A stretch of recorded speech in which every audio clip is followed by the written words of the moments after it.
You know, it was written like a surfer dude, like Keanu Reeves would say it or something. You know, like whoa, and it wasn't working. And one night we had, you know, the live audiences, which is what was so great about TV. Dad, Joey still thinks that chocolate milk comes from brown cows. But Joey, don't you think you're being a little silly? Remember when NBC meant Cosby Show reruns and nothing else? Then, in 1991, they dropped a show about a teenage girl navigating divorce, puberty, and her quirky family, and suddenly, sitcoms got real. Blossom wasn't just another family comedy.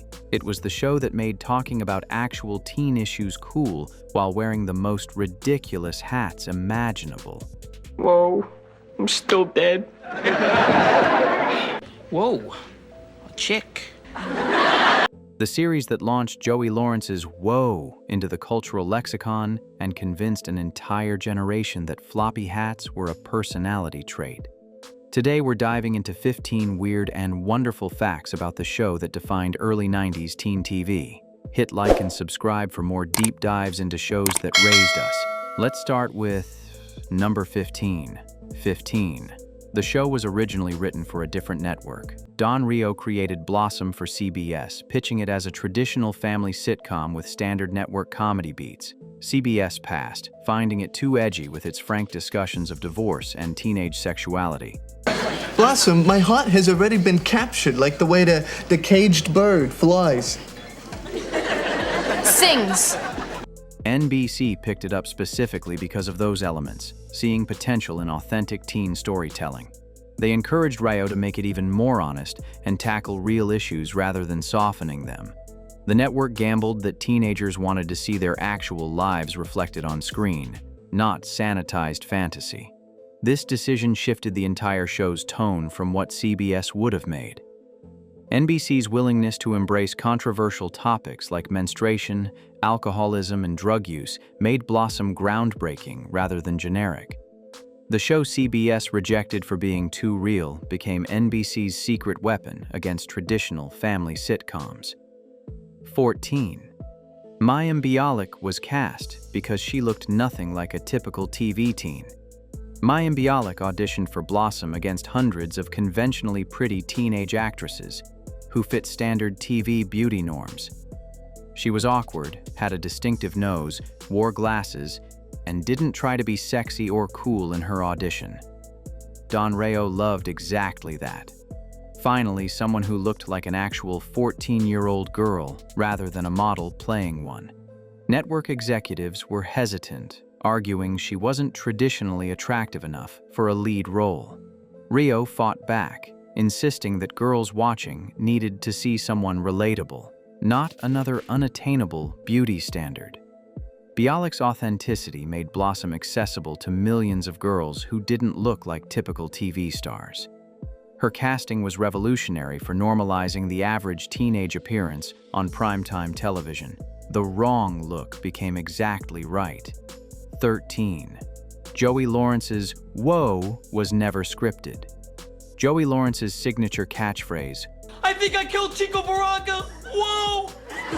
"Whoa," that became a cultural phenomenon was completely improvised and never appeared in scripts. Lawrence started saying it during table reads and rehearsals as a natural reaction to lines, not intending it to become character-defining.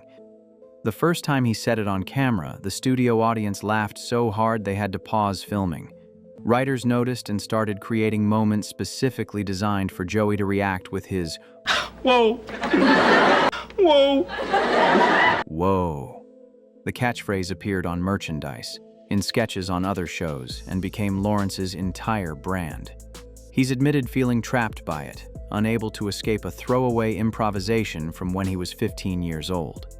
The "whoa" followed him through his entire career, overshadowing every other role. What started as authentic teenage expression became a commercial product that defined and limited him simultaneously. 12. The show tackled teen sex education in a groundbreaking episode. The Season 3 episode, "It's a Sex Thing," directly addressed teenage sexuality, contraception, and virginity with unprecedented frankness for 1992 network television. Blossom considers losing her virginity, and has explicit conversations about condoms and birth control with her family. NBC received thousands of complaints before the episode even aired, with conservative groups threatening boycotts and sponsors. The network stood firm, refusing to cut content and defending the show's educational approach. The episode featured no actual sex, just honest conversations about decisions teenagers actually face. It became one of the most watched episodes of the series, proving audiences wanted this content despite vocal opposition. Sex educators praised it for normalizing communication between parents and teens about sexuality. 11. Jenna Von Oy, 6, improvised. Most of her fast-talking dialogue. 6 Lemur's rapid-fire motormouth delivery that defined her character was largely improvised by Jenna Von Oy, rather than scripted word for word. Scripts would indicate 6 rambles about, and Von Oy would create lengthy stream-of-consciousness monologues off the top of her head during filming. She developed the ability to talk extraordinarily fast without stumbling, delivering complex run-on sentences in single breaths that left other actors stunned. Directors gave her freedom to improvise because her spontaneous riffs were consistently funnier than anything writers could script. This created unpredictable energy, where cast members genuinely didn't know what Von Oy would say next. Their reactions were authentic surprise. Her fast talking became so iconic that Guinness considered her for fastest talking actress records. The improvisation meant no 2 takes were identical, giving editors multiple versions to choose from. 6's character worked because Von Oy's brain actually worked that fast. 10. The show's hat obsession. Artists as a costume accident, Blossom's signature floppy hats that became her entire aesthetic. Started because Mayim Bialik wore one to the pilot filming, and Don Reo thought it looked quirky. There was no plan to make hats central to her character, but the pilot's positive response made producers lean into it.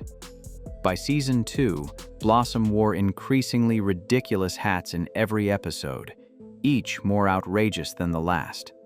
The wardrobe department had a hat person whose entire job was sourcing and creating Blossom's headwear.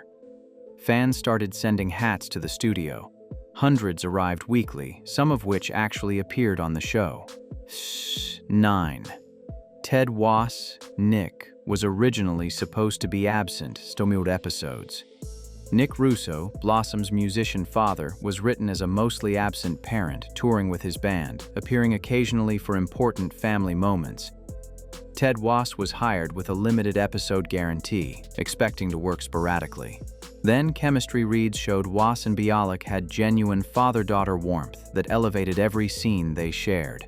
Producers rewrote the entire first season to keep Nick home more, making him a present, engaged single father, rather than absent musician stereotype.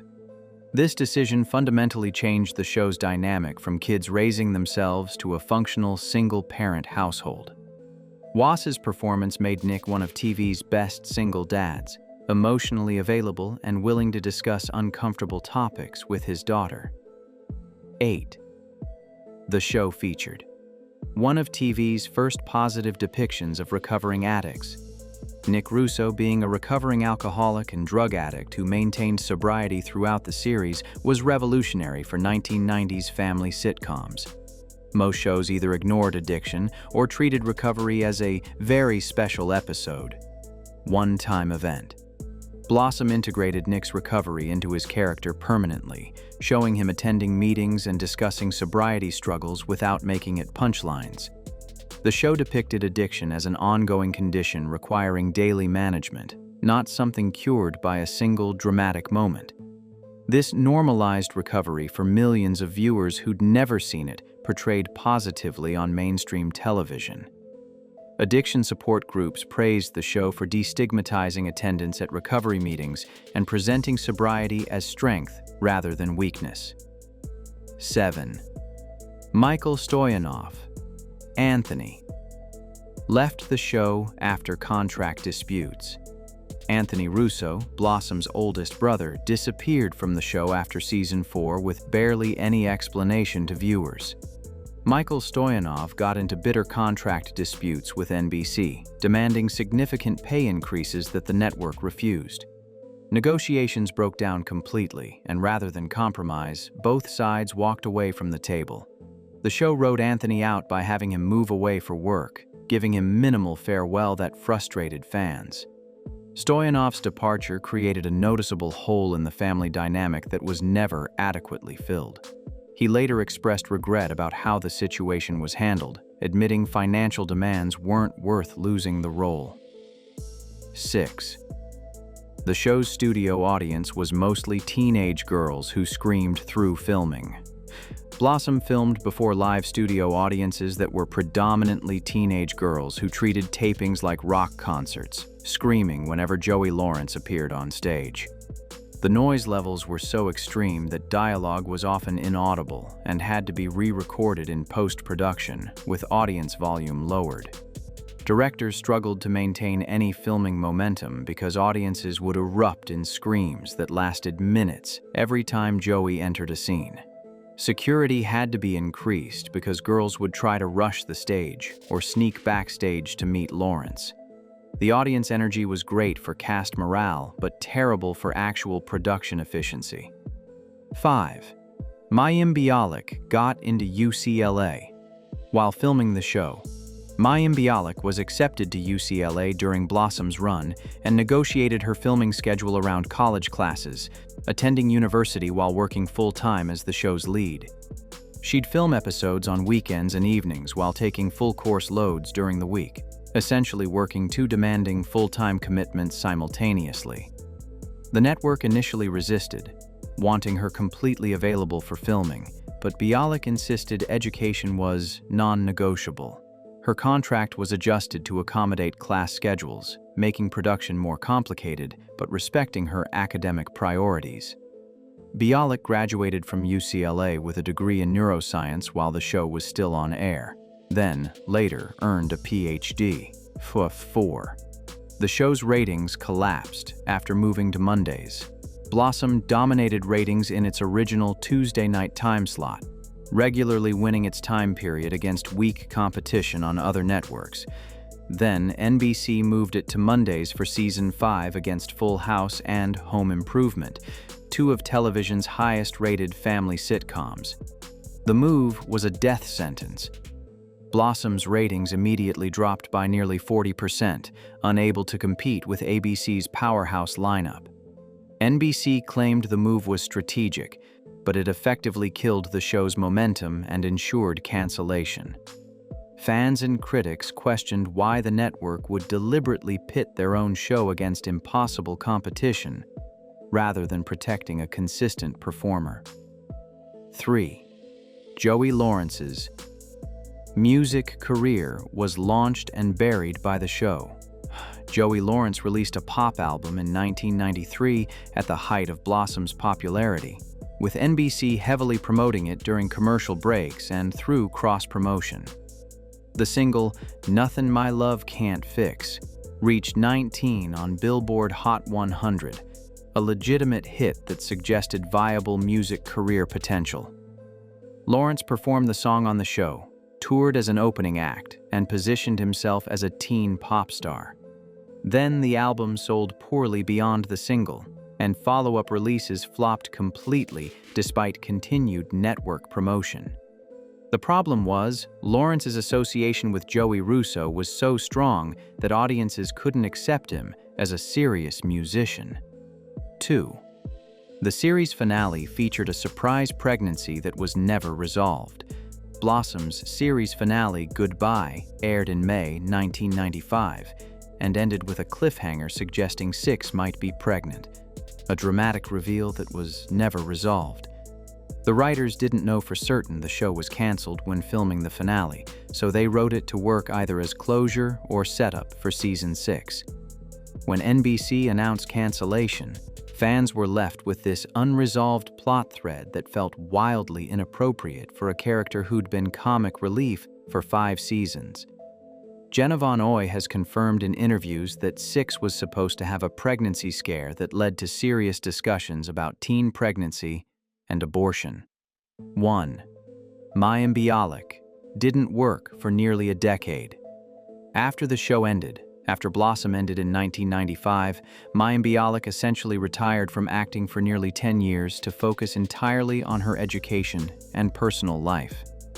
She completed her neuroscience degree at UCLA, then pursued a PhD while deliberately avoiding Hollywood and acting opportunities. Bialik has been candid about struggling with the transition from child star to adult, feeling typecast and wanting to establish an identity beyond Blossom Russo. She turned down numerous acting offers during this period, including several sitcom pilots, choosing academia over continued fame. Her absence from Hollywood was so complete that many people assumed she'd quit acting permanently and forget about her entirely. Then, in 2005, she gradually returned to acting while maintaining her academic credentials, eventually landing The Big Bang Theory, which made her more famous than Blossom ever did. And there you have it, 15 weird and wonderful facts about Blossom. From improvised catchphrases to unresolved pregnancy cliffhangers to a lead actress who chose neuroscience over fame. Which fact shocked you most? What did we miss? Drop it in the comments. Hit like if you still remember every word to the theme song, subscribe for more deep dives into shows that defined 90s television, and share this with a friend who definitely owned a floppy hat. Until next time, whoa.